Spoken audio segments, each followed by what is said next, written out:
all came from humble background. So what made them to improve? It is their spirit and most importantly education. Nam deshdalli education can change not only the fate of an individual but the fate of a generation. That's why education should be given prominence anta ಮುಂಚೆಯಿಂದನೂ ಇದೆ. ಆ ತರಹ ಒಂದು education system ಅಲ್ಲಿ the best people are chosen for IAS, IPS and many other things. ನಾನು ನಿಮಗೆ first ಹೇಳೋದು ಏನು ಅಂತ ಅಂದ್ರೆ success or failure, forget it. Get knowledge. Knowledge is wealth.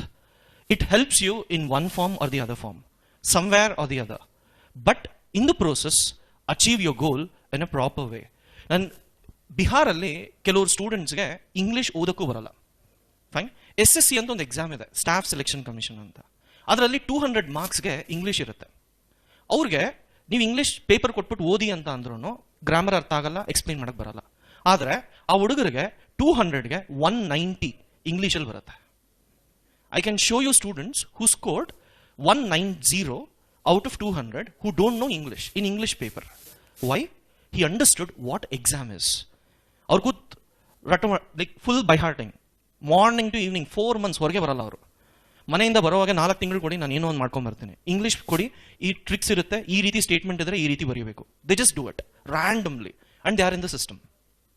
Just remember, this is just another exam. This is just another Indian exam. Indian exam system is different from other exam systems. ಇಲ್ಲಿ problem ಏನು ಅಂತ ಅಂದ್ರೆ syllabus ತುಂಬಾ vast ಇದೆ. ಎಲ್ಲರೂ ಮಾಡುವಂತಹ common mistakes ಅನ್ನ ದಯವಿಟ್ಟು ನೀವು ಮಾಡಬೇಡಿ. ಇವತ್ತವರೆಗೂ ಫ್ಯಾಕಲ್ಟೀಸ್ ಇಲ್ಲಿರೋ ಸಕ್ಸಸ್ಫುಲ್ ಪೀಪಲ್ ಎಲ್ಲ ಅವ್ರವ್ರ ಲೈಫಲ್ಲಿ ಏನ್ ಮಾಡಿ ಈ ಪೊಸಿಷನ್ಗೆ ಬಂದ್ರು ಅಂತ ಹೇಳಿದ್ರು. ನಾನು ನೀವೇನ್ ಮಾಡದೇ ಇದ್ರೆ ಈ ಪೊಸಿಷನ್ಗೆ ಬರ್ತೀರಾ ಅಂತ ಎಕ್ಸ್ಪ್ಲೈನ್ ಮಾಡ್ತೀನಿ. ಎಲ್ಲರೂ ಮಾಡುವಂತಹ ತಪ್ಪನ್ನ ನೀವು ಮಾಡಬೇಡಿ. ನೀವು ಗೆಲ್ಲಬೇಕು ಅಂತ ಅಂದ್ರೆ ಬೇರೆ ಅವರ ತಪ್ಪುಗಳಿಂದ ಕೆಲವೊಂದನ್ನು ನಾವು ಕಲ್ತ್ಕೋಬೇಕು. ಅವಾಗಲೇ ಅವರ ಒಂದು ತಪ್ಪುಗಳನ್ನ ನಾವು ಪ್ರಿವೆಂಟ್ ಮಾಡಿದ್ರೆ ನಮ್ಮ ಲೈಫಲ್ಲಿ we will definitely achieve what we need to do. First important thing ಎಕ್ಸಾಮಿಗೆ ಬೇಕಾಗಿರೋದು ಸಿಲೆಬಸ್ ಏನು ಅಂತ ಅರ್ಥ ಮಾಡ್ಕೊಳ್ಳೋದು. ಸೊ ನಿಮಗೆ ಕೊಟ್ಟಿರೋ ಪಾಂಪ್ಲೆಟ್ ಅಲ್ಲೇ we have given complete syllabus of UPSC. Fine. First ನಿಮಗೆ ಚೆನ್ನಾಗಿ ಓದಬೇಕಾಗಿರೋದು ಬುಕ್ಸು, ಯಾವ ಬುಕ್ಸು ಏನು ಅಂತ ಅಲ್ಲ, actually what is the syllabus. Syllabus ಇಲ್ಲಿರೋ ಪ್ರತಿಯೊಂದು ವರ್ಡನ್ನು ನೀವು ಓದಿ ಏನು ಕೇಳ್ತಿದ್ದಾನೆ ಅವನು, ಅದರಲ್ಲಿ ಅವ್ರ ಇಂಟೆನ್ಷನ್ ಏನು, ಅದನ್ನು ಅರ್ಥ ಮಾಡ್ಕೊಂಡ್ರೆ 90% of your work is done. So you ask any successful people, their strength is their command over the syllabus. I have interviewed some 50-60 people. ಸುಮಾರು ಜನ ಸಕ್ಸಸ್ಫುಲ್ ಆಸ್ಪಿರೆಂಟ್ಸ್ ನಾವು ನೋಡ್ತಿರ್ತೀವಿ. ನೋಡಿದಾಗ ಅವರಲ್ಲಿರೋ ಒಂದು ಕ್ಲಾರಿಟಿ. ಈಗ 3 ಜನ ಸಕ್ಸಸ್ಫುಲ್ ಆಸ್ಪಿರೆಂಟ್ಸ್ ಮಾತಾಡಿದ್ರು. What did you observe in them? Can I say they have confidence? Second, they had clarity. ಏನು ಮಾಡ್ತಿದ್ದೀವಿ ಅನ್ನೋದ್ರ ಮೇಲೆ ಒಂದು ಕ್ಲಾರಿಟಿ ಇದೆ. Third, they are not bothered about others. ಬೇರೆಯವ್ರು ಏನು ಅನ್ಕೊಂತಾರೆ, ನಾನು ಈ ಪೊಸಿಷನ್, ನಾನು ಈ ಫೀಲ್ಡ್ ಚೂಸ್ ಮಾಡ್ತಿದ್ದೀನಿ, ನನ್ನ ಬಗ್ಗೆ ಹೆಂಗೆ ಯೋಚನೆ ಮಾಡ್ತಾರೆ, ಇದನ್ನೆಲ್ಲ ಬಿಟ್ಟು ಕೇವಲ ಅವ್ರಿಗೆ ತಿಳಿದಿರೋ ಮಟ್ಟಕ್ಕೆ ಪ್ರಾಪರ್ ಗೈಡೆನ್ಸಿಂದ ಏನು ಓದಬೇಕೋ ಅದನ್ನು ಮಾತ್ರ ಓದ್ಕೊಂಡು ಎಕ್ಸಾಮಲ್ಲಿ ಟಾಪ್ ಮಾಡ್ತಾರೆ.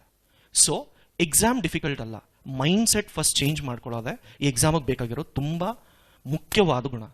ಸೊ ಇಲ್ಲಿರೋ ಸಿಲೆಬಸ್ ಸುಮಾರು ಜನಕ್ಕೆ ಇಲ್ಲಿ UPSC ಬಗ್ಗೆ ಏನೂ ಗೊತ್ತಿರೋದಿಲ್ಲ.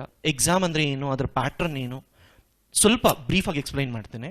ಇಲ್ಲಿ 3 ಸ್ಟೇಜಸ್ ಅಲ್ಲಿ ಇರುತ್ತೆ. ಫಸ್ಟ್ ಪ್ರಿಲಿಮ್ಸ್ ಅಂತ ಕರೀತಾರೆ. This is not selection process, this is elimination process.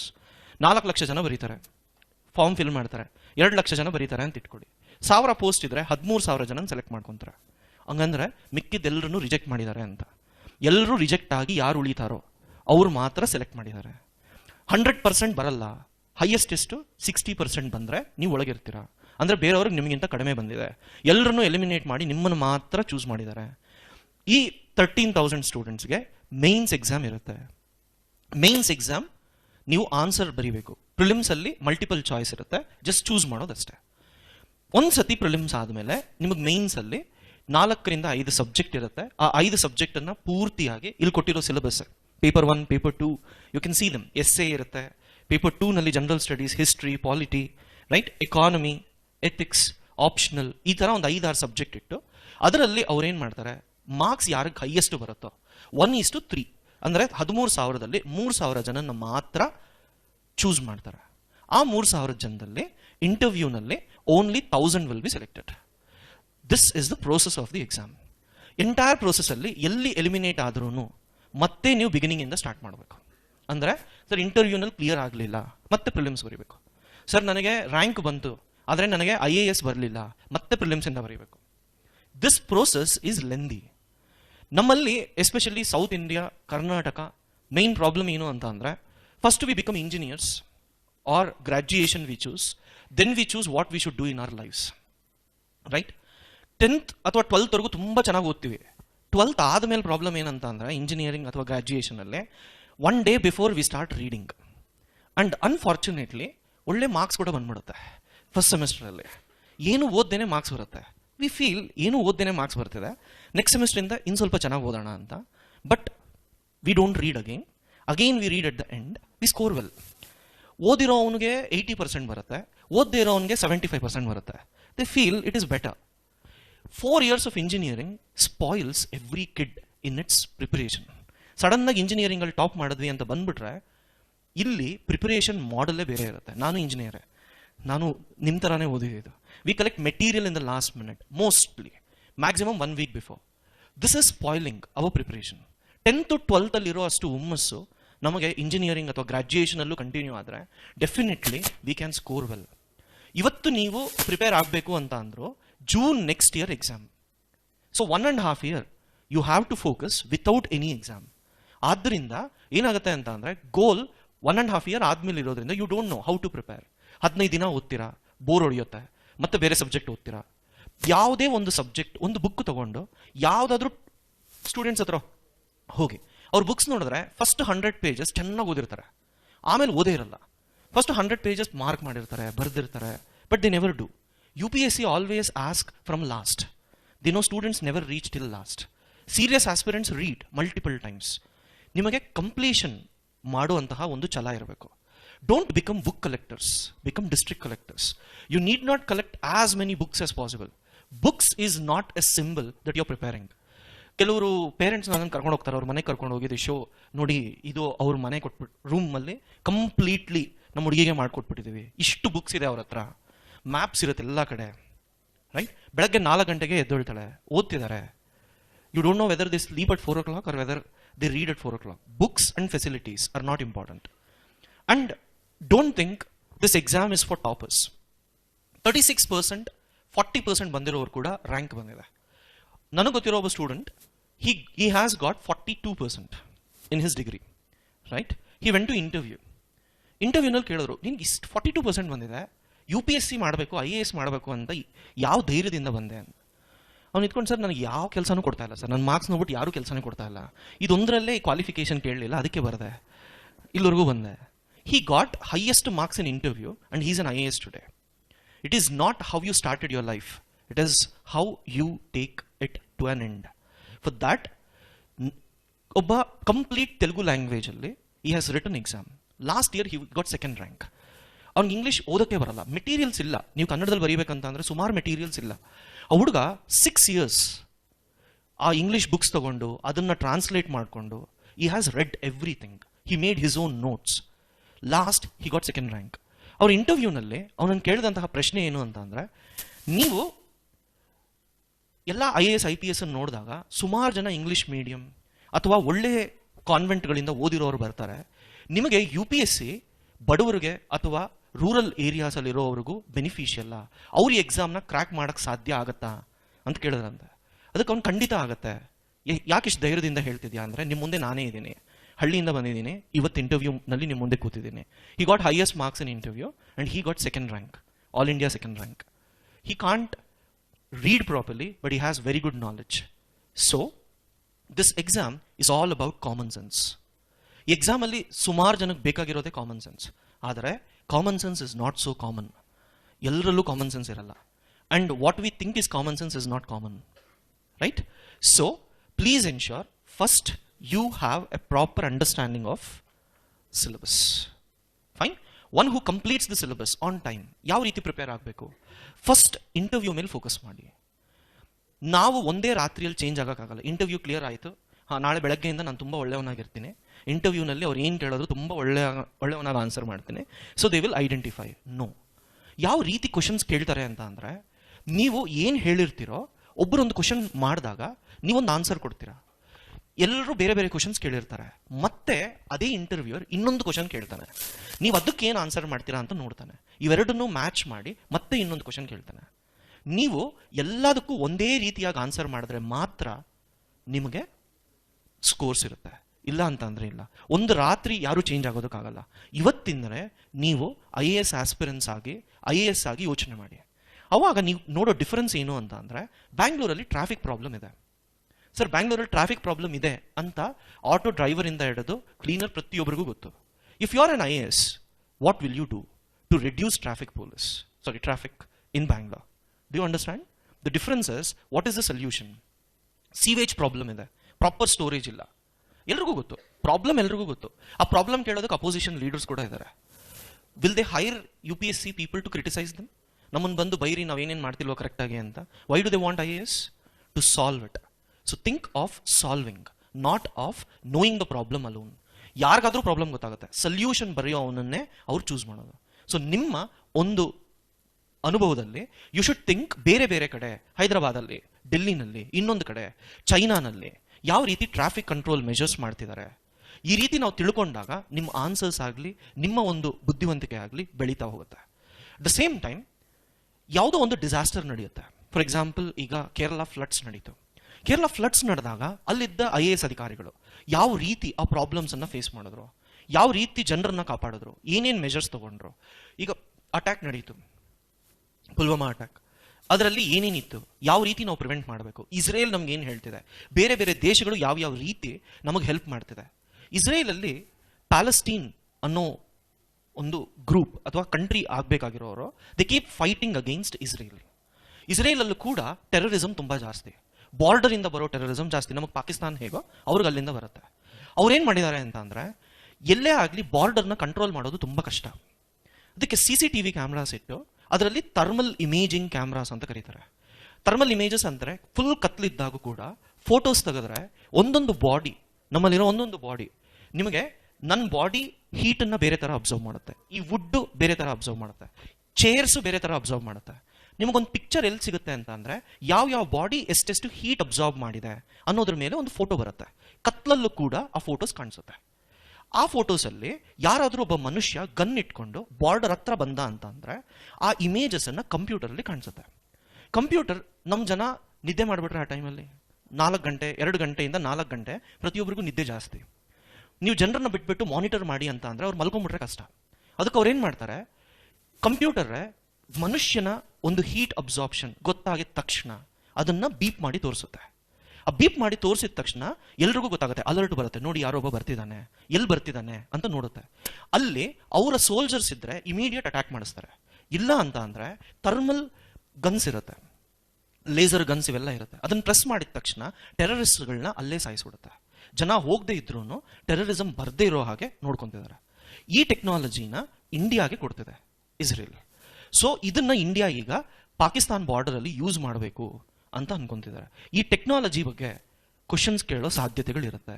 Border management ಯಾವ ರೀತಿ, ಇಸ್ರೇಲ್ ನಮಗೆ ಸಹಾಯ ಮಾಡ್ತೀವಿ ಅಂತಿದ್ದಾರೆ, ಯಾವ ರೀತಿ ನೀವು ಯಾವತ್ತು ಯೋಚನೆ ಮಾಡಕ್ಕೆ ಸ್ಟಾರ್ಟ್ ಮಾಡ್ತಿರಲ್ಲ, ನಾನು ಆ ಪೊಸಿಷನಲ್ಲಿದ್ದರೆ ಇದನ್ನು ಯಾವ ರೀತಿ ತಡೆ ಹಿಡಿಬೇಕು ಅಂತ, ಆ ಕ್ಷಣ ನಿಮಗೆ ಆ ಪ್ರಾಬ್ಲಮ್ ಚೆನ್ನಾಗಿ ಅರ್ಥ ಆಗುತ್ತೆ, ಸೊಲ್ಯೂಷನ್ ಕೂಡ ಚೆನ್ನಾಗಿ ಕೊಡ್ತೀರಾ. So always think about best solutions possible. ಅದನ್ನು ನೀವು ಆನ್ಸರ್ಸಲ್ಲಿ ಬರೆದ್ರೆ ಮೇನ್ಸಲ್ಲಿ ಖಂಡಿತ ಒಳ್ಳೆ ಸ್ಕೋರ್ ಆಗುತ್ತೆ. So it is all about solutions. When I talk to toppers, ನೀವು ಮಾತಾಡುವಾಗ ನಿಮ್ಮ ಪ್ರಶ್ನೆಗಳು ಬುಕ್ಸ್ ಯಾವ್ದು ಓದಬೇಕು, ಯಾವ ಮೆಟೀರಿಯಲ್ ಓದಿದ್ರಿ, ಹೆಂಗೆ ಓದಿದ್ರಿ, ನಾವು ಅವರನ್ನು ಅಬ್ಸರ್ವ್ ಮಾಡಿದಾಗ ಯಾವ ರೀತಿ ಬರೆದ್ರು, ಏನು ಪಾಯಿಂಟ್ಸ್ ಪಿಕ್ ಮಾಡ್ತಾರೆ, ಅದು ನೋಡಿದಾಗ ಆ ಮೆಚುರಿಟಿ ಲೆವೆಲ್ ಯಾರಲ್ಲಿ ಜಾಸ್ತಿ ಇರುತ್ತೋ they are the one who are in the system. Last ಬಂದು ಪ್ರಿಲಿಮ್ಸ್. ಯಾರು ಇಂಟರ್ವ್ಯೂಗೆ ಮೇನ್ಸ್ಗೆ ತುಂಬ ಚೆನ್ನಾಗಿ ಪ್ರಿಪೇರ್ ಆಗಿರ್ತಾರೋ ಅವ್ರು ಖಂಡಿತ ಪ್ರಿಲಿಮ್ಸಲ್ಲಿ ಕ್ಲಿಯರ್ ಆಗ್ತಾರೆ. ಆದರೆ ಪ್ರಿಲಿಮ್ಸಲ್ಲಿ ಏನು ಅಂತ ಅಂದರೆ, ನಾವು ಯಾವುದೇ ಒಂದು ಕ್ವಶನನ್ನು ನೋಡಿರ್ತೀವಿ, ತಕ್ಷಣ ನಮಗೆ ಓಕೆ ಇದೇ ಆನ್ಸರ್ ಅಂತ ಗೊತ್ತಾಗುತ್ತೆ. ಆದರೆ UPSC is the toughest exam. ಇಷ್ಟು ಟಫೆಸ್ಟ್ ಎಕ್ಸಾಮಲ್ಲಿ ಇಷ್ಟು ಈಸಿ ಕ್ವಶನ್ ಕೇಳ್ತಾರಾ ಅನ್ನೋ ಒಂದು ಪ್ರಶ್ನೆ ಬರುತ್ತೆ. ನಿಮ್ಗೆ ಗೊತ್ತು ಆನ್ಸರ್ ಏನು ಅಂತ, ಆದರೆ you start thinking differently. Sir ಎಲ್ಲರೂ ಇಷ್ಟು ಕಷ್ಟ ಎಕ್ಸಾಮ್ ಅಂತಾರೆ, ಇಷ್ಟು ಈಸಿ ಕ್ವಶನ್ ಕೇಳಕ್ಕೆ ಸಾಧ್ಯನಾ ಅಂತ ಹೇಳಿ ನಾವೇ ಬೇರೆ ಥರ ಕ್ವಶನನ್ನು ಅರ್ಥ ಮಾಡಿಕೊಂಡು ಆನ್ಸರ್ ಬೇರೆ ಯಾವುದೋ ಬರೆದು ಬರ್ತಾರೆ. 90% of the students who don't clear, ಅವ್ರು ನಮಗೆ ಹೇಳೋದೇನು ಅಂತ ಅಂದರೆ, ಸರ್ ಫಸ್ಟ್ ಓದಿದಾಗ ಇದು ಅಂತ ಅನ್ನಿಸ್ತು, ಆದರೆ ಇಷ್ಟು ಈಸಿ ಆನ್ಸರಾ ಅಂತ ಹೇಳಿ ನಾನು ಬೇರೆ ಇಟ್ಟು ಬಂದೆ ಅನ್ನೋ. ಈ MCQs ಅಲ್ಲಿ ABCD 4 ಇರುತ್ತೆ. ಫೈನ್, ನೀವು ಪ್ರತಿಯೊಂದು ಕ್ವಶನ್ ಆದಮೇಲೂ ಸರ್ಕಲ್ ಮಾಡ್ತೀರಲ್ವ, ಫಸ್ಟ್ ಕ್ವಶನ್ಗೆ ಎ ಬಂತು ಅಂತ ಇಟ್ಕೊಳ್ಳಿ, ಎರಡನೇ ಕ್ವಶನ್ಗೂ ನಿಮಗೆ ಗೊತ್ತಿಲ್ಲದೆ ಎ ಬರುತ್ತೆ, ಥರ್ಡ್ ಕ್ವಶನ್ಗೂ ಏನೇ ಆಪ್ಷನ್ ಬಂತು, ಫೋರ್ತು ಎ, ಫಿಫ್ತ್ ನಿಮಗೆ ಎ ಅಥವಾ ಸಿ ಕನ್ಫ್ಯೂಷನ್ ಇರುತ್ತೆ. ಒಂದು ಯೋಚನೆ ಏನು ಬರುತ್ತೆ, ಇಷ್ಟೊಂದು ಎಗಳು ಯಾಕೆ ಬರುತ್ತೆ, let us go for C. Fine. ಇಲ್ಲ ಅಂತ ಅಂದರೆ ನಿಮ್ಗೆ A B C D 4 set ಇರುತ್ತೆ, ಒಬ್ಬೊಬ್ರಿಗೂ ಒಂದೊಂದು ಕಾಪಿ ಮಾಡಬಾರ್ದು ಅಂತ ಹೇಳಿ 4 ಸೆಟ್ ಕೊಟ್ಟಿರ್ತಾರೆ. ಅವತ್ತಿನ ದಿನ ನಿಮಗೆ ಎ ಸೆಟ್ಟೇ ಬಂತು ಅಂತ ಇಟ್ಕೊಳ್ಳಿ, ರೈಟ್? ಏನು ಮಾಡ್ತೀರಾ, ಎಲ್ಲ ಎಗಳೇ ಬರ್ತಾ ಇದೆ, ಇವತ್ತು ಯಾಕೋ ನನಗೆ ಎ ತುಂಬ ಒಳ್ಳೆಯದು, so I will mark A. This is mind set. ಈ ಮೈಂಡ್ ಸೆಟ್ಟಿಂದ ಹೊರಗೆ ಬರಬೇಕು ಅಂತ ಅಂದರೆ ಆದಷ್ಟು ಎಷ್ಟಾದರೆ ಅಷ್ಟು ಮಾಕ್ ಟೆಸ್ಟ್ ತಗೊಳ್ಳಿ. ಫಸ್ಟ್ ನಿಮ್ಮನ್ನ ನೀವು ಅರ್ಥ ಮಾಡ್ಕೊಂಡ್ರೇನೆ you can clear. So sir was telling, Venkat sir was telling in a different way. First ನಿಮ್ಮನ್ನ ನೀವು ಅರ್ಥ ಮಾಡ್ಕೊಳ್ಳಿ, ಕಾನ್ಫಿಡೆಂಟ್ ಬಿಲ್ಡ್ ಮಾಡ್ಕೊಳ್ಳಿ. ನಾನು ಹೇಳ್ತಿರೋದು ನಿಮ್ಮನ್ನ ನೀವು ಅರ್ಥ ಹೇಗೆ ಮಾಡ್ಕೋಬೇಕಂತ ಅಂದರೆ, ಎಕ್ಸಾಮ್ ಹಾಲಲ್ಲಿ ನಾನು ಯಾವ ರೀತಿ ಬಿಹೇವ್ ಮಾಡ್ತೀನಿ, ಅವತ್ತಿನ ದಿನ ಬೆಳಗ್ಗೆ ಇಷ್ಟು ಜನ ಬರೀತಿದ್ದಾರೆ, ಎಲ್ಲ ಬಿಟ್ಟು ಕೂತಿದ್ದೀನಿ, ಜಾಬ್ ಎಲ್ಲ ಬಿಟ್ಬಿಟ್ಟಿದ್ದೀನಿ, now I want to ensure I will clear this exam. ಆ ಪ್ರೆಷರಲ್ಲಿ ಬರೆದಾಗ ಯಾವುದೇ ಕಾರಣಕ್ಕೂ ಮಾಡೋಕ್ಕಾಗಲ್ಲ. ಸಿ ಸ್ಯಾಟ್ ಅಂತ ಒಂದು ಪೇಪರ್ ಇದೆ, Max C sat. We had a student who had scored cat topper. C sat is not even half of it, it's just 1/3 of it. ತುಂಬಾ ಈಸಿ ಇರುತ್ತೆ. ಅವನು ಫಸ್ಟ್ ಬರೆದಾಗ, ಫಸ್ಟ್ ನಿಮಗೆ ಜಿ ಎಸ್ ಪೇಪರ್ ಇರುತ್ತೆ, second C sat ಇರುತ್ತೆ. G S ಬರೆದು ಬಂದ ತಕ್ಷಣ ಅವನು ಚೆಕ್ ಮಾಡ್ಕೊಂಡ ಹೇಗಾಯಿತು ಏನು ಅಂತ. ಸುಮಾರು ತಪ್ಪುಗಳಿತ್ತು. ಸಿ ಸ್ಯಾಟ್ ಪೇಪರಲ್ಲಿ he didn't score at all. He could not write because he was under pressure. Pressure alli navelleru we won't perform what we are. Many people may do well. On that day how you do matters a lot. So controlling yourself on that day matters a lot. Careers ಈಗಿರೋ ಫೀಲ್ಡಲ್ಲಿ, ಈಗಿರೋ ದೇಶದ ಪರಿಸ್ಥಿತಿಯಲ್ಲಿ ಯಾವ ರೀತಿ ಆದರೂ ಏನೋ ಒಂದು ಜಾಬ್ ತಗೊಂಡು ನೀವು ಸಂಪಾದನೆ ಮಾಡ್ಬೋದು. ಆದರೆ ಸರ್ವಿಸ್ ಮಾಡಬೇಕು ಅಂತ ಅಂದರೆ it is only this particular exam. And you have seen successful people, how well they are doing service in the society. ಸುಮಾರು ಜನ ನಿಮ್ಮಲ್ಲಿ ರವಿ ಸರ್ನ ಆಸ್ ಇನ್ಸ್ಪಿರೇಷನ್ ಆಗಿ ತೊಗೊಂಡು ಬಂದಿದ್ದೀರಾ. So if you want to do like him, first try to be like him, right? You can't become like him just by thinking. You have to behave. That's what he was telling. You have to combine conscious and subconscious mind ಅಂತ. So ಇಲ್ಲಿ ನಾನು ಹೇಳ್ತಿರೋದು exam, this is just another exam. ಏನಾಗುತ್ತೆ, 4 ಲಕ್ಷ ಜನ ಬರೀತಾರೆ. ಯಾರು ಚೆನ್ನಾಗಿ ಬರೆದಿದ್ದಾರೋ ಯಾರು ಚೆನ್ನಾಗಿ ಬರ್ದಿಲ್ಲೋ ನಮಗೆ ಗೊತ್ತಿಲ್ಲ. ನಾನು ಸಿಲೆಬಸ್ ಕಂಪ್ಲೀಟ್ ಮಾಡಿದ್ದೀನಿ, ಏನೇನಿದೆಯೋ ಪ್ರತಿಯೊಂದನ್ನು ಓದಿದ್ದೀನಿ, ಎಷ್ಟಾದರೆ ಅಷ್ಟು ಮಾಕ್ ಟೆಸ್ಟ್ ತೊಗೊಂಡಿದ್ದೀನಿ.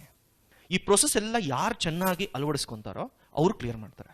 ಈಗ ಮೈಸೂರಲ್ಲಿ SUPSC ನವೋದಯ ಫೌಂಡೇಶನ್ ಕಡೆಯಿಂದ they are already doing this process. 1 year ಸ್ಟೂಡೆಂಟ್ಸನ್ನು ಹಾಸ್ಟೆಲ್ ಫೆಸಿಲಿಟಿ ಕೊಟ್ಟು, ಪ್ರತಿಯೊಂದು ಕೊಟ್ಟು, ಅದು ರವಿ ಸರೇ ಮಾಡಿಸಿದ್ದಾರೆ. So he has ensured that ಸ್ಟೂಡೆಂಟ್ಸ್ಗೆ ಪ್ರತಿ ದಿನ ಒಂದು ಅಸೈನ್ಮೆಂಟ್ ಕೊಟ್ಟು ಇದು ಓದಿ ಟೆಸ್ಟ್ ಬರೀರಿ. ಬರೆದ ತಕ್ಷಣ ಬೇರೆಯವ್ರಿಗೂ ನಿಮಗೂ ಡಿಫರೆನ್ಸ್ ಏನು, ಎಷ್ಟು ಸ್ಕೋರ್ ಮಾಡಿದ್ದೀರಾ, ಯಾಕೆ ಸ್ಕೋರ್ ಆಗಿಲ್ಲ, ಅನಾಲಿಸಿಸ್ ಮಾಡಿ ಇಂಪ್ರೂವ್ ಮಾಡ್ತಿರೋದ್ರಿಂದ 40 ಜನ ಫಸ್ಟ್ ಬರೆದ್ರು. ಈಗ 40ರಲ್ಲಿ 30 ಜನ SI ಬೇರೆ ಬೇರೆ ಎಕ್ಸಾಮ್ಸಲ್ಲಿ ಸೆಟ್ಲ್ ಆಗಿದ್ದಾರೆ. ಬಟ್ ನಾವು ಸರ್ ಫಸ್ಟ್ ಒಂದು ಜಾಬ್ ತಗೊಳ್ಳೋಣ ಅಂತ ಎಕ್ಸಾಮ್ ಬರ್ತೀವಿ, ಈಗ UPSC ಮತ್ತೆ ತಯಾರಿ ಮಾಡ್ತೀವಿ, ಮತ್ತೆ ಬೇರೆ ತಗೊಂಡು ಓದ್ತಿದ್ದಾರೆ. ಆದರೆ ಸಕ್ಸಸ್ ರೇಟ್ ನೋಡಿ, ಒಂದು ಸತಿ ನೀವು ಏನೇ ಆಗಬೇಕು, ಗೌರ್ಮೆಂಟ್ ಸರ್ವಿಸ್ ಆಗಬೇಕು ಅಂತ ಅಂದ್ರೂ ಎಕ್ಸಾಮ್ಸ್ಗೆ ಪ್ರಿಪೇರ್ ಆಗಬೇಕು. ಆ ಎಕ್ಸಾಮ್ಸ್ ಎಲ್ಲದಕ್ಕೂ ಕೋರ್ ಆಗಿರೋದೆ UPSC ಸಿಲೆಬಸ್. ಈಗ KPSC ಬರೀಬೇಕು ಅಂತ ಇಟ್ಕೊಳ್ಳಿ, Karnataka history, Karnataka geography, Karnataka economy, ಇದು 3 ಆ್ಯಡ್ ಮಾಡಿಕೊಂಡ್ರೆ ಮಿಕ್ಕಿದ್ದೆಲ್ಲ ಕಾಮನ್ನೇ. ಸೊ ಎಲ್ಲ ಎಕ್ಸಾಮ್ಸು ಯೂನಿಫಾರ್ಮಿಟಿ ಇದೆ. ನೀವು ಏನು ಪ್ರಿಪೇರ್ ಆಗಬೇಕು, ಯಾವ ರೀತಿ ಬರೀಬೇಕಂತ ಅಂದ್ರೂ ನಿಮಗೆ ಇದೇ ಬೇಕು. ಫೈನ್. ನಿಮ್ಮಲ್ಲಿ ಸುಮಾರು ಜನ ಸ್ಕೂಲ್ ಹುಡುಗರಿದ್ದೀರಾ, college going students are. So many people want to prepare. ಕೆಲವೊಂದು ಬುಕ್ಸ್ ಹೇಳ್ತೀನಿ, if you want you can write down so that it is beneficial for your preparation. ಯಾರ್ಯಾರು ಇನ್ನೂ ಪ್ರಿಪರೇಷನ್ನೇ ಸ್ಟಾರ್ಟ್ ಮಾಡಿಲ್ವೋ, ಸರ್ ಲೈಫಲ್ಲಿ ಯಾವಾಗಾದರೂ ಆಗೋಣ ಅಂತಿದ್ದೀವಿ, we will read at that time ಅಂತ ಅಂತಿದ್ರೆ NCERT ಬುಕ್ಸ್ ನಿಮಗೆ NCERT ವೆಬ್ಸೈಟಲ್ಲೇ ಸಿಗುತ್ತೆ. ಸೊ ಆ ಬುಕ್ಸನ್ನು ಸ್ವಲ್ಪ ನೀವು ಡೌನ್ಲೋಡ್ ಮಾಡಿಕೊಂಡ್ರೆ ಹಿಸ್ಟ್ರಿ, ಜಿಯೋಗ್ರಫಿಗೆ ಸ್ವಲ್ಪ NCERT ಬುಕ್ಸ್ ಓದಿದ್ರೆ ತುಂಬ ಅನುಕೂಲ. ಫೈನ್. NCERT ಬುಕ್ಸ್ 6th ಇಂದ 12th ವರೆಗೂ freely available online. You can download it. 6th standard to 12th standard you can download and read it. Fine. ಹಿಸ್ಟ್ರಿಗೆ you have a book, spectrum ಅಂತ ಒಂದು book. IPS officer ಅವ್ರ ನೋಟ್ಸನ್ನು spectrum publications ಕೊಟ್ಟು ಅವ್ರ ಕೈಯಲ್ಲಿ type ಮಾಡಿಸಿ ಕೊಟ್ಟಿದ್ದಾರೆ. ಅವ್ರು ಆಲ್ರೆಡಿ ಅವ್ರ ನೋಟ್ಸನ್ನು ಕೊಟ್ಟಿದ್ದಾರೆ. ಫೈನ್. ನೀವು ಆ ಬುಕ್ಕನ್ನು ಓದಿದಾಗ, ಸ್ಪೆಕ್ಟ್ರಮ್ ಮಾಡರ್ನ್ ಇಂಡಿಯನ್ ಹಿಸ್ಟ್ರಿ ಅಂತ, ಆ ಬುಕ್ಕನ್ನು ಓದಿದಾಗ ದಯವಿಟ್ಟು ನೀವು ಮತ್ತೆ ನೋಟ್ಸ್ ಮಾಡ್ಕೊಳಕ್ಕೆ ಹೋಗ್ಬಿಡಿ. ನಾವು ನಿಮಗೆ ಸಮ್ಮರಿ ಕೊಟ್ಟರೆ ನೀವು ಅದರಲ್ಲಿ ಸಮ್ಮರಿ ಮಾಡ್ಕೊಳಕ್ಕೆ ಹೋದರೆ ವಿಲ್ ಯು ಸ್ಕೋರ್? ಸ್ಕೂಲಲ್ಲಿ ನಮಗೊಂದು ಆನ್ಸರ್ ಕೊಡ್ತಾರೆ 4 ಮಾರ್ಕ್ಸ್ಗೆ ಇಷ್ಟು ಬರೀಬೇಕು ಅಂತ. ನೀವು ಅದರಲ್ಲಿ ಕಮ್ಮಿ ಮಾಡ್ಕೊಂಡು ಹೋದ್ರೆ you will not score. So never ever do notes from such books. NCERT is also like notes. Don't make notes from them. Next ನಿಮಗೆ ಪಾಲಿಟಿ ಲಕ್ಷ್ಮೀಕಾಂತ್ ಅಂತ ಒಂದು ಬುಕ್ ಇದೆ. ನಾರ್ಮಲಿ ಪಾಲಿಟಿ ಅಂದರೆ ಕಾನ್ಸ್ಟಿಟ್ಯೂಷನ್, ಆದರೆ ಲಾಯರ್ಸ್ ಲ್ಯಾಂಗ್ವೇಜ್ ನಮಗೆ ಅರ್ಥ ಆಗಲ್ಲ. ಇದು ಸ್ವಲ್ಪ ಸ್ಟೂಡೆಂಟ್ಸ್ ಪರವಾಗಿ ಬರೆದಿರುವಂತಹ ಒಂದು ಬುಕ್. ಆದ್ದರಿಂದ ಈ ಲಕ್ಷ್ಮೀಕಾಂತ್ ಅನ್ನೋ ಬುಕ್ಕನ್ನು ನೀವು ಎಲ್ಲೇ ಕೇಳಿದ್ರು ಕೊಡ್ತಾರೆ. This is also known as Bible for UPSC, right? Lakshmikant for Indian polity. ಇದು ನೋಡಿದ್ರೆ ಸಾಕು, ಪ್ರಾಪರ್ ಲೈನ್ ಟು ಲೈನ್ ಓದಿದ್ರು ನಿಮಗೆ ಅನುಕೂಲ ಆಗುತ್ತೆ. ಅದ್ರ ಜೊತೆಗೆ ಎಕಾನಮಿಗೆ 12th ಸ್ಟ್ಯಾಂಡರ್ಡಲ್ಲಿ ಮ್ಯಾಕ್ರೋ ಎಕನಾಮಿಕ್ಸ್ ಅಂತ NCERT ಬುಕ್ ಒಂದಿದೆ. ಬಡ್ಜೆಟ್ ಕೇಳಿರ್ತೀರಾ, ಬಡ್ಜೆಟ್ ಓದ್ಕೊಂಡು ಈ ಮ್ಯಾಕ್ರೋ ಎಕನಾಮಿಕ್ಸ್ ಓದ್ಕೊಂಡ್ರೆ ಸಾಕು. ಸುಮಾರು ವಿಡಿಯೋಸ್ ಎಲ್ಲ ನಿಮಗೆ ಆನ್ಲೈನಲ್ಲಿ ಇದೆ. ಇವತ್ತಿನ ದಿನ ಇಂಟರ್ನೆಟಲ್ಲಿ, ಮೊನ್ನೆ ಎಲ್ಲ ಫೇಸ್ಬುಕ್ಕಲ್ಲೆಲ್ಲ ಬಂದಿತ್ತು, ಕೆಲವರು ಈ ರೈಲ್ವೇಸಲ್ಲಿ ಕೆಲಸ ಮಾಡ್ತಿರೋರೆಲ್ಲ ಫ್ರೀ ವೈಫೈ ಯೂಸ್ ಮಾಡ್ಕೊಂಡು ಸುಮಾರು ಎಕ್ಸಾಮ್ಸ್ ಕ್ಲಿಯರ್ ಮಾಡಿದ್ದಾರೆ ಅಂತ. ಇವತ್ತು ಜಿಯೋ ಇರೋದ್ರಿಂದ ನೀವು ರೈಲ್ವೆ ಸ್ಟೇಷನ್ಗೆ ಕೂತ್ಕೊಂಡು ಓದೋ ಅವಶ್ಯಕತೆ ಏನಿಲ್ಲ. ಎಲ್ಲರಿಗೂ ಮನೆಯಲ್ಲಿ ಇಂಟರ್ನೆಟ್ ಫೆಸಿಲಿಟಿ ಇದೆ. ಆ ಇಂಟರ್ನೆಟನ್ನು ಯಾವ ರೀತಿ ಯೂಸ್ ಮಾಡ್ತೀರಾ ಅನ್ನೋದು important. Videos are available, best videos are available. You can watch them and get some knowledge. ಎಥಿಕ್ಸ್ಗೆ madam was also telling about DK Balaji ಅವ್ರದ್ದು, ನಮ್ಮ ಕನ್ನಡದವರೇ, ಅವ್ರದ್ದೇ ಒಂದು ಎಥಿಕ್ಸ್ ಬುಕ್ ಇದೆ. ಆ ಬುಕ್ಕಲ್ಲಿರೋ ಪಾಯಿಂಟ್ಸ್ನೆಲ್ಲ ನೀವು ಪ್ರಾಪರಾಗಿ ಓದ್ಕೊಂಡು ಮಾಡಿದ್ರೆ that is more than enough. ನಾನು ಹೇಳಿರೋದು ಒಂದು 5-6 ಬುಕ್ ಹೇಳಿದ್ದೀನಿ ಅಷ್ಟೇ. ಮಿಕ್ಕಿದೆಲ್ಲ ನೀವು ಓದಬೇಕಾಗಿರೋದು ನ್ಯೂಸ್ ಪೇಪರಿಂದ. ಫಸ್ಟ್ ನೀವು ಅಭ್ಯಾಸ ಮಾಡ್ಕೋಬೇಕಾಗಿರೋದು ಏನು ಅಂದರೆ ನ್ಯೂಸ್ ಪೇಪರ್ ಓದೋದು. ಬೆಳಗ್ಗೆ ಎದ್ದ ತಕ್ಷಣ ಒಂದೊಳ್ಳೆ ಹಾಬಿ ಇಟ್ಕೊಳ್ಳಿ ಅಂತ ಅಂದ್ರು ಅವರು, right? Try to read news paper. Newspaper ಏನಕ್ಕೆ ಓದಬೇಕು ಅಂದರೆ I tell you difference between US citizen and Indian citizen. US citizen ಯಾರಾದರೂ ಒಬ್ಬ ಪೊಲೀಸ್ ಆಫೀಸರ್ ಬಂದು ಏನಾದರೂ ಕೇಳಿದ್ರೆ US ಸಿಟಿಸನ್ ರೂಲ್ಸ್ ಪ್ರಕಾರ ನಾನು ಇದು ಮಾಡಬಹುದು, ನೀವು ಕೇಳೋ ಅಧಿಕಾರ ಇಲ್ಲ ಅಂತ ಹೇಳ್ತೀವಿ. ಅವ್ರು ಡೈರೆಕ್ಟಾಗಿ ಕೇಳ್ತಾರೆ, because they know rules and regulations. But for us, police ಬಂದ ತಕ್ಷಣ ಅವ್ರು ಏನು ರೂಲ್ಸ್ ಹೇಳಿದ್ರು ನಾವು ಅದೇ ರೂಲ್ಸ್ ಅಂತ ಫಾಲೋ ಮಾಡೋದು ಇರುತ್ತೆ. Until and unless citizens are empowered in this country, democracy will not sustain. Democracy sustain ಆಗಬೇಕು ಅಂತ ಅಂದರೆ ಸಿಟಿಸನ್ಸ್ ಎಂಪವರ್ಮೆಂಟ್ ಇರಬೇಕು. ನೀವು ನಿಮ್ಮ ದೇಶದ ಬಗ್ಗೆ ತಿಳ್ಕೊತಿದ್ದೀರಾ, ನಿಮ್ಮ ದೇಶದಲ್ಲಿ ನಡೀತಿರೋದ್ರ ಬಗ್ಗೆ ತಿಳ್ಕೊತಿದ್ದೀರಾ. ಆ ಒಂದು ಉತ್ಸಾಹದಿಂದ ಓದಿದಾಗ ನಿಮಗೆ ಅಲ್ಲಿರೋ ಒಂದು ಸೂಕ್ಷ್ಮತೆ ಗೊತ್ತಾಗುತ್ತೆ. ಇವತ್ತು ನೀವು IAS ಕ್ಲಿಯರ್ ಆಗಿದ ತಕ್ಷಣ ನೀವು ಕರ್ನಾಟಕದಲ್ಲೇ ಪೋಸ್ಟಿಂಗ್ ಬರಲ್ಲ, ನಾರ್ತ್ ಈಸ್ಟಲ್ಲಿ ಬರ್ಬೋದು. ಎಲ್ಲಿ ಬಂದ್ರೂ ಅಲ್ಲಿರೋ ಪ್ರಾಬ್ಲಮ್ಸ್ಗೆ ಕೆಲವೊಂದು ಸೊಲ್ಯೂಷನ್ಸ್ ಇರುತ್ತೆ. ತಿರುಪತಿಗೆ ಹೋಗ್ತೀರಾ, ದರ್ಶನ ಸಿಗಲ್ಲ, ಎಷ್ಟೊತ್ತಾದರೂ ಆಗಲ್ಲ, you feel bored. If you are TTT director, what will you do? Do you understand? ಯಾವತ್ತು ನಾನು ಆ ಪೊಸಿಷನ್ನಲ್ಲಿದ್ದರೆ ಆ ಸಿಚುಯೇಷನ್ನ ಯಾವ ರೀತಿ ಕಂಟ್ರೋಲ್ ಮಾಡ್ತೀನಿ ಅನ್ನೋದಕ್ಕೆ ಒಂದು ಪೇಪರ್ ಇಟ್ಟಿದ್ದಾರೆ, ಎಥಿಕ್ಸ್ ಪೇಪರ್ ಅಂತ. ಆ ಪೇಪರಲ್ಲಿ ಅವ್ರು ಕೇಳೋದೆಲ್ಲ, ಒಂದು ಸತಿ ಏನು ಕ್ವಶನ್ ಕೇಳಿದ್ರು, ನೀವೆಲ್ಲ ಒಂದು ಐಲ್ಯಾಂಡಲ್ಲಿ ಇದ್ದೀರಾ, ಐಲ್ಯಾಂಡಲ್ಲಿ ತುಂಬ ಜೋರಾಗಿ ಮಳೆ ಬಿದ್ದಿರೋದ್ರಿಂದ ಐಲ್ಯಾಂಡ್ ಫುಲ್ಲು ನೀರು ಬಂದ್ಬಿಟ್ಟಿದೆ. ಆ ಐಲ್ಯಾಂಡಲ್ಲಿ ಟೂರಿಸ್ಟ್ಗಳಿದ್ದಾರೆ, ಪೇಷಂಟ್ಸ್ ಇದ್ದಾರೆ, ಓಲ್ಡ್ ಪೀಪಲ್ ಇದ್ದಾರೆ, ರೈಟ್? ಚಿಲ್ಡ್ರನ್ ಇದ್ದಾರೆ, ಪ್ರಿಸನರ್ಸ್ ಇದ್ದಾರೆ, CRPF ಪೀಪಲ್ ಇದ್ದಾರೆ. ನೀವು ಯಾರನ್ನ ಫಸ್ಟ್ ಕರ್ಕೊಂಬರ್ತೀರಾ? ಆರ್ಡರಲ್ಲಿ ಯಾರಾದ್ಮೇಲೆ ಯಾರನ್ನ ಫಸ್ಟ್ ನೀವು ಪ್ರೊಟೆಕ್ಟ್ ಮಾಡ್ತೀರಾ, ಸೇವ್ ಮಾಡ್ತೀರಾ? ಅದ್ರ ಬಗ್ಗೆ ಕ್ವಶನ್ಸ್ ಇರುತ್ತೆ. ಅಂದರೆ ಅವ್ರು ಏನು ಕೇಳ್ತಿದ್ದಾರೆ, ಒಂದು ಸಿಚುಯೇಷನ್ನ ನೀವು ಯಾವ ರೀತಿ ನಿಭಾಯಿಸ್ತೀರಾ, ಅದ್ರ ಮೇಲೆ ಕ್ವಶನ್ಸ್ ಇರುತ್ತೆ. ಸೊ UPSCನ ಡೋಂಟ್ ಥಿಂಕ್ ಒಂದು 4-5 books is core, remaining is all current affairs. For that current affairs news paper is must. ಒಂದು ನಿಮ್ಮ ಲೋಕಲ್ ನ್ಯೂಸ್ ಪೇಪರ್ ಓದ್ಕೊಳ್ಳಿ, ಕರ್ನಾಟಕದ ಬಗ್ಗೆ ಅರಿವಿರೋದಕ್ಕೆ. ಜೊತೆಗೆ ಯಾವುದಾದ್ರೂ English news paper. Ma'am was talking about Hindustan times ಆಗಲಿ, ಹಿಂದೂ ಆಗಲಿ, ಇಂಡಿಯನ್ ಎಕ್ಸ್ಪ್ರೆಸ್ ಆಗಲಿ, ಯಾವುದಾದ್ರೂ ಒಂದು ನ್ಯೂಸ್ ಪೇಪರ್ ಪ್ರಾಪರಾಗಿ ಫಾಲೋ ಮಾಡಿ. ಸರ್ ನನಗೆ ಅರ್ಥ ಆಗ್ತಿಲ್ಲ, ನ್ಯೂಸ್ ಪೇಪರ್ ಹೇಗೆ ಓದೋದು, ಏನು ಮಾಡೋದು, ನನಗೆ ತುಂಬ ಟೈಮ್ ಹಿಡಿಸುತ್ತೆ, 3 to 4 hours ಓನ್ಲಿ ನ್ಯೂಸ್ ಪೇಪರೇ ಓದಬೇಕು ಅಂದರೆ ನನಗೆ ಕಷ್ಟ ಆಗ್ತದೆ. ಅದಕ್ಕೆ ರವಿ ಸರ್ ಹೇಳ್ತಿದ್ರು, we will have a session only on how to read news paper in less time. ಯಾವ ರೀತಿ ನೋಟ್ಸ್ ಮಾಡ್ಕೋಬೇಕು, ಯಾವ ರೀತಿ ಓದಬೇಕು, ಯಾರು ಟಾಪರ್ಸ್ ಪ್ರಾಪರಾಗಿ ಮಾಡಿದ್ದಾರೆ, ಅವ್ರು ಏನು ಮಾಡಿದ್ದಾರೆ, ಫೇಲ್ಯೂರ್ ಕ್ಯಾಂಡಿಡೇಟ್ಸ್ ಏನು ತಪ್ಪು ಮಾಡಿದ್ದಾರೆ, ಅದನ್ನೆಲ್ಲ ಒಂದು ಲಿಸ್ಟ್ ಮಾಡಿಕೊಂಡು V will have a session only on these things. News paper, ಎಲ್ರಿಗೂ ಒಂದು ನ್ಯೂಸ್ ಪೇಪರ್ ಕೊಟ್ಟು ಎಷ್ಟು ಟೈಮ್ ಹಿಡಿಸುತ್ತೆ, ಯಾವ್ದು ಓದ್ತಿದ್ದೀರಾ, ಅನವಶ್ಯಕವಾಗಿ ಯಾವುದನ್ನು ಓದ್ತಿದ್ದೀರಾ, ಪ್ರತಿಯೊಂದನ್ನು ಚಾನಲೈಸ್ ಮಾಡೋದಕ್ಕೆ we will have a proper session. I think this is not the right place because you have to talk to others as well. But ನನಗೆ ಕೊಟ್ಟಿರೋ ಒಂದು ಟೈಮಲ್ಲಿ I just want to tell you, ಯಾವತ್ತೇ ಆಗಲಿ ಯಾವ ಎಕ್ಸಾಮಿಗೆ prepare ಆಗ್ತಿದ್ದೀವೋ ಆ exam ಮೈಂಡ್ಸೆಟ್ಟಿಂದ ಓದಬೇಕು. ಬ್ಯಾಂಕಿಗೆ ಪ್ರಿಪೇರ್ ಆದರೆ ಬ್ಯಾಂಕಿಂಗ್ ಲೆವೆಲಲ್ಲೇ ಓದಬೇಕು, SSCಗೆ ಪ್ರಿಪೇರ್ ಆದರೆ SSC ಲೆವೆಲಲ್ಲೇ ಓದಬೇಕು. ಒಂದು SSC ಎಕ್ಸಾಮಲ್ಲಿ ಏನು ಕೇಳಿದ್ರು ಅಂದರೆ, among the following who is topper ಅಂತ, ಲೈಕ್ ಹೂ ಈಸ್ ಟಾಲೆಸ್ಟ್ ಅಂತ ಕೇಳಿದ್ರು. ಕಟ್ರೀನಾ ಕೈಫ್, ಏನೋ ಅನುಷ್ಕಾ ಶರ್ಮಾ, ಒಂದು 4 ಜನರ ಹೆಸರು ಕೊಟ್ಬಿಟ್ಟು ಇವ್ರು 4 ಜನರಲ್ಲಿ ಯಾರು ಟಾಲೆಸ್ಟ್ ಅಂತ ಕೇಳಿದ್ರು. UPSCಗೆ ಹಂಗೆ ಓದಿದ್ರೆ ಪಾಸ್ ಆಗಲ್ಲ. ಆ ಎಕ್ಸಾಮ್ UPSC ಥರ ಓದಿದ್ರೆ ಪಾಸ್ ಆಗಲ್ಲ. You understand? Every exam has its unique pattern. UPSCಗೆ ಬೇಕಾಗಿರೋದು ಕ್ಲಾರಿಟಿ. ಎಷ್ಟು ಕ್ಲಾರಿಟಿಯಿಂದ ನೀವು ಹೋಗ್ತೀರೋ ಅಷ್ಟು ಕ್ಲಾರಿಟಿಯಲ್ಲಿ ಫಸ್ಟ್ ಅಟೆಂಪ್ಟಲ್ಲೇ ಸಕ್ಸಸ್ಫುಲ್ ಆಗ್ತೀರಾ. ನಮ್ಮ ಮುಂದೆನೇ we have people who have cleared successfully in first and second attempts ಇಟ್ ಸೆಲ್ಫ್ ಅಲ್ವಾ? 23, 24 years, 25 years, you have people. I think this is the right time to start. Nothing is delayed.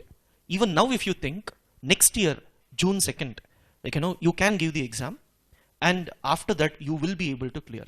For that, ನಿಮಗೆ ಏನೇನು guidance ಬೇಕೋ, ಯಾವ ರೀತಿ guidance ಬೇಕು, sir ನಾನು ಓದ್ತಿದ್ದೀನಿ ಹೇಗೆ ಪ್ರಿಪೇರ್ ಆಗಬೇಕು, ವರ್ಕಿಂಗಲ್ಲಿ ಇದ್ದೀನಿ ಯಾವ ರೀತಿ ಪ್ರಿಪೇರ್ ಆಗಬೇಕು, 2 yearsಯಿಂದ ಓದ್ತಿದ್ದೀನಿ ಇನ್ನೇನೇನು ಓದಬೇಕು, ನಿಮ್ಗೆ ಏನೇನು ಬೇಕೋ ಪ್ರತಿಯೊಂದಕ್ಕೂ ಪರ್ಸ್ನಲಿ ಕೌನ್ಸಿಲಿಂಗ್ ಮಾಡೋದಕ್ಕೆ ಕೂಡ we have some toppers. They will sit with you and they will talk to you. ಯಾವ ರೀತಿ ನೀವು ಇನ್ನೂ ಚೇಂಜ್ ಮಾಡಿಕೊಂಡ್ರೆ ಎಕ್ಸಾಮ್ ಕ್ಲಿಯರ್ ಆಗೋ ಸಾಧ್ಯತೆಗಳು ಬೆಳೆಯುತ್ತೆ. ಇದನ್ನೆಲ್ಲದನ್ನು ರವಿ ಸರ್ ಅವರ ಒಂದು ಪ್ರಿಪರೇಷನ್ ಟೈಮಲ್ಲಿ ಏನೇನು ಪ್ರಾಬ್ಲಮ್ಸ್ ಫೇಸ್ ಮಾಡಿದ್ರೋ ಆ ಯಾವುದನ್ನು ಮತ್ತೆ ಸ್ಟೂಡೆಂಟ್ಸ್ಗೆ ಆಗಬಾರ್ದು ಅಂತ ಹೇಳಿ ಆ ಒಂದು ಮೆಥಡಾಲಜಿನ ಈ ಇನ್ಸ್ಟಿಟ್ಯೂಷನಲ್ಲಿ ಇಡಬೇಕು ಅಂತ ಇದ್ದಾರೆ. ಇಂಡಿಯಾನಲ್ಲಿರೋ ಬೆಸ್ಟ್ ಫ್ಯಾಕಲ್ಟೀಸ್ನೆಲ್ಲ ಕರ್ಕೊಂಡ್ಬಂದು ಅವ್ರ ಕೈಯಲ್ಲಿ, ಈಗ ಮೇಡಮ್ ಹೇಳಿದ್ರು ಸೆಲ್ಫ್ ಪ್ರಿಪೇರ್ ಮಾಡಿದ್ರು ಅಂತ. The only difference a faculty can do is, if you read a book in 1 month, I can help you to read it in 10 days. That's the only difference. But I won't be coming and writing the exam.